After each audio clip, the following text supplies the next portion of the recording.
Hi, this is Harmony Packer at Linden Healthier You Counseling in Linden, Utah with another message for missionaries. This week I thought it might be helpful to talk about getting some perspective. Sometimes when the emotions take over, when we're feeling stressed or confused or overwhelmed, it helps to get a little perspective on the situation. So today I want to give you 2 tools that can help you get perspective.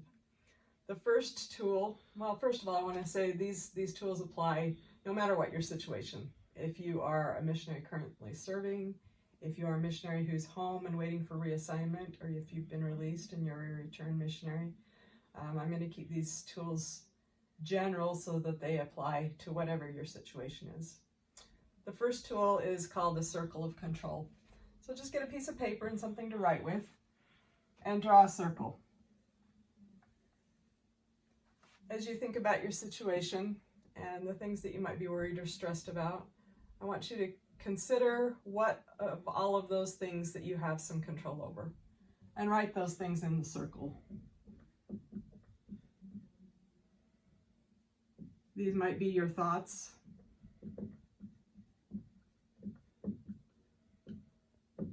your actions, just to give you some ideas, anything that you have control over. And then the things that you don't have control over, those go outside the circle. Those might be things like the weather, other people,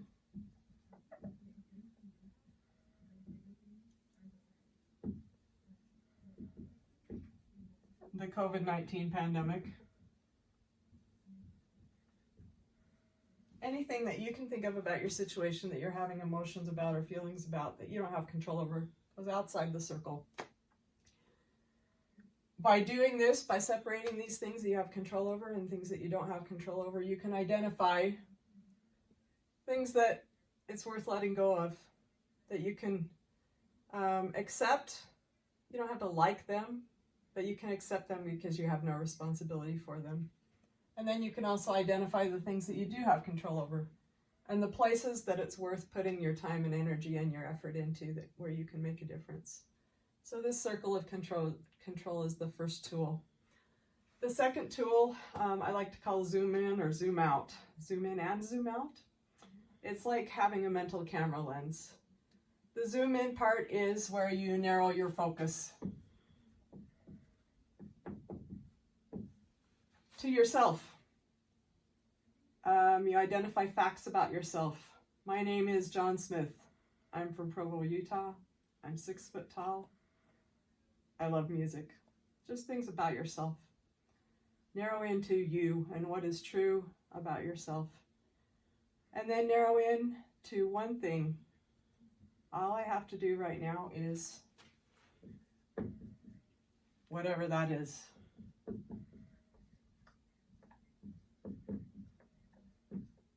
Sometimes we get overwhelmed when we try to take on everything. But if we narrow our focus to facts about ourselves,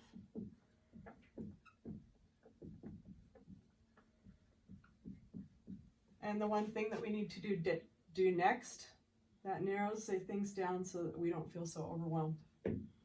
That's the zoom in part of this. The zoom out part is to look at the bigger picture, to step back and think about, I am one person out of many. This is one moment in time. The entire world is not on my shoulders. Few mistakes are permanent. And the biggest picture of all, that God is in control. Like Joseph Smith, you can think about how all these things shall give you experience and shall be for your good. When you're thinking about zooming in and zooming out, it might be helpful to zoom in on the things that you have control over and to zoom out and recognize that the things that you don't have control over, that God sees and that God does have control over. I hope these 2 tools help you gain some perspective and allow you to move forward with peace and power in your life. See you next time.